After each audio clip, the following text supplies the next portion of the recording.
Tingog Mindanao.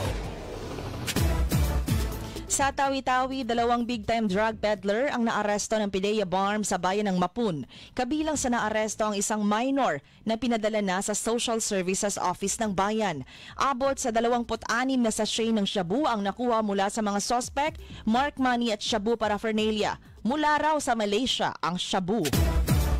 Sa Butuan City naman, pinagtibay ng City Council ang panukalang ipatupad ang Car-Free Sunday. Sa ilalim ng ordinansa, may ilang pangunahing lansangan sa Butuan ang hindi maaaring daanan ng anumang uri ng sasakyan bilang bahagi ng programang pangalagaan ang kapaligiran.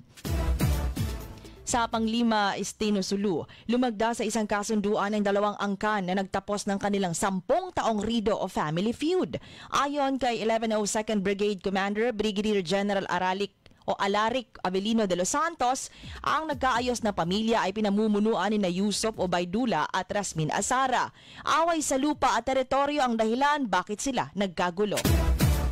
Sa Davao City, kinokonsidera ng City Council na pagtibayin ang batas hinggil sa paggamit ng motorcycle taxi sa lungsod upang mapagaan ang higpit ng traffic. Sinabi ni Councilor Jose Marie Bernardo Baluran ang may akda ng panukala na isa ito sa mga paraan upang mapagaan ang daloy ng trapiko sa mga pangunahing lansangan sa Davao. Tingog Mindanao.